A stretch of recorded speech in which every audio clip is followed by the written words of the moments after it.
Hola a todos, espero que estén bien. Pues hoy toca hablar de estructuras y de variaciones, de muchas cosas.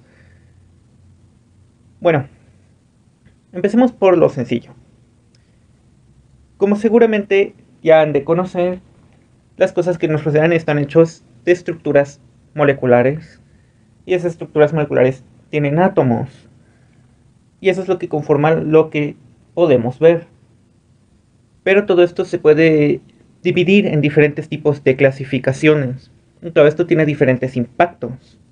Si es que vieron un video más reciente de Veritasium a la salida de este video, pues seguramente tienen idea de que es un polimorfo. Pero como asumiré que no lo vieron, hablaremos igualmente de todo esto. Porque sí, son extremadamente importantes estas estructuras como se vio en ese video. Así que vamos a explicar. Un polimorfo es la variación de una estructura cristalina a partir de estructuras moleculares. Lo que significa que una estructura molecular puede tener diferentes formas de ensamblarse en una estructura cristalina. Estos son los polimorfos, que también tienen politipismos, que ni significa que solo difieren en una de sus dimensiones de acoplamiento. Como se mencionó en aquel caso, los polimorfos pueden ser bastante importantes, como lo que ocurrió con la desaparición de un polimorfo de un medicamento, lo que hizo que ya no estuviera disponible porque básicamente se contagia esa estructura a otras moléculas del mismo tipo, lo que hizo que al esparcirse esa forma cristalina se acabara con la otra forma cristalina que era la útil en ese medicamento, o la más útil por decirlo así. Pero esta sería, por decirlo así, la estructura más arriba. Luego abajo tenemos los isómeros, que también tienen una relevancia extrema. Los isómeros básicamente son cuando la molécula cambia su geometría. No cómo se enlaza el cristal, sino la geometría molecular tiene algún cambio. Y esto también es importante. De hecho, podemos hablar de isómeros conformacionales y otros tipos de isómeros. Y son extremadamente relevantes porque nos afectan bastante cómo se comporta una molécula. Y uno de los mejores ejemplos es que podemos hablar de que los priones son un tipo de isómeros. Los priones son tipos de proteínas que estructuralmente no se formaron de la forma esperada por el organismo. Esta forma es conocida como una forma patógena que genera bastante daño porque generalmente los priones cuando se encuentran con una proteína bien formada, el prión deforma la que está bien y la convierte en otro prión, haciendo una reacción en cadena. Varios tipos de enfermedades conocidas como los priones son bastante problemáticas, entre ellas tenemos el insomnio familiar fatal y también la que está diezmando a los ciervos. Pero pondré el nombre aquí porque no logro recordarlo.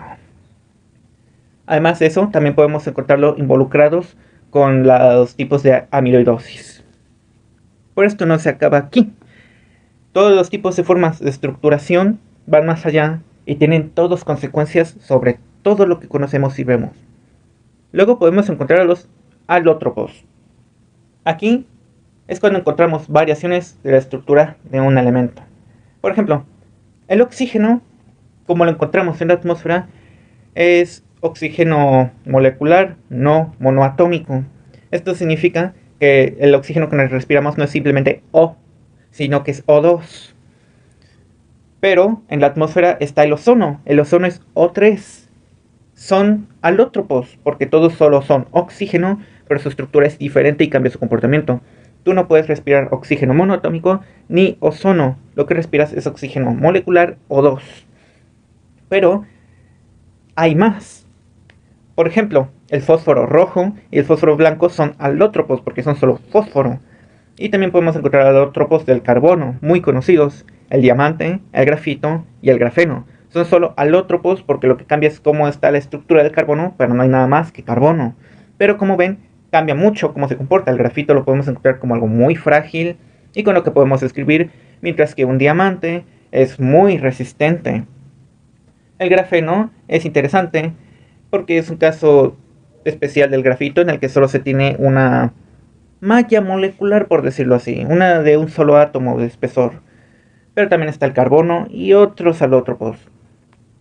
Pero luego podemos encontrar una división, la siguiente que sería la quiralidad. Algo que también es muy importante, también con cosas como medicina y también cómo funcionan nuestras propias proteínas. Con una molécula quiral significa que es una versión especular de la molécula que tenemos. Y es muy relevante en su comportamiento porque puede hacer que sea una molécula inerte, con una actividad buena o tóxica. Y es algo que se puede observar en algunos tipos de medicamentos, que la molécula que queremos como medicamento tenga una versión especular y esa versión especular no solo nos sirva, sino que sea tóxica. Y luego podemos encontrar otra clasificación, los clatratos. Esta más bien ya es una clasificación diferente, pero también involucra una forma especial de conformación de las moléculas, en la que básicamente una estructura está encerrando a otra. Y todo esto es muy interesante, ¿no? Como ven, todas de alguna forma se involucran y afectan cómo estas estructuras que no podemos ver afectan todo. Pero solo estamos hablando de estructuras moleculares hasta el momento y estructuras cristalinas. Pero se han preguntado, ¿se puede ir más para allá? Pues resulta que sí. Los propios átomos pueden tener variaciones. Y todos se quedarían de ¿qué? Pues resulta que sí. Y se les conoce como isótopos y todos ya han de estar diciendo, los mágicos isótopos. Que no son mágicos, pero bueno, básicamente los isótopos son variaciones de la cantidad de neutrones que hay dentro de un átomo. No hablaré de los iones ahorita, solo hablaré de isótopos. Si tenemos protio, conocido como hidrógeno, se comporta como lo esperamos. Pero también está el deuterio y el tritio, que respectivamente tienen 1 y 2 neutrones más. ¿Se quedarán en qué afecta esto? Pues si tú bebes agua, pues tomas agua, pero el agua que normalmente tenemos contiene una cantidad mínima de deuterio y tritio. Es más comúnmente lo que más contiene es protio. Pero de hecho te pueden envenenar con agua, pero sin añadirle nada. No le tienen que añadir cianuro, no le tienen que echar nada. Agua. Pero ¿cómo te podrían envenenar con agua? Fácil. En vez de darte agua, vamos a tomar los hidrógenos, protios, y reemplazamos la mayoría por deuterios o tritios. Preferentemente deuterios porque los tritios son radioactivos. Así que, ¿qué pasa aquí? Pues los deuterios y los tritios aumentan la fuerza de los enlaces. Y esto no es bueno para los organismos biológicos porque esta agua se comporta un poco diferente y además tiene una densidad un poquito mayor, que a simple vista no es algo que se note, pero para organismos y especialmente para procesos altamente delicados dentro del cuerpo, cuando llega estas aguas modificadas en vez de agua común de protio, pues no puede funcionar correctamente. ¿Y qué pasa? Fallo orgánico. De hecho, si a las plantas les das agua con un contenido muy alto en deuterio, pues se muere. Y así es como te podrían envenenar con agua. No tienen que echarle nada. Solo tienen que cambiar protios por deuterios y tritios. Y tu organismo no lo agradecerá. Y todo esto es muy, muy interesante. Así que eso es todo. Y de hecho el video quedó muy largo. Hasta la próxima.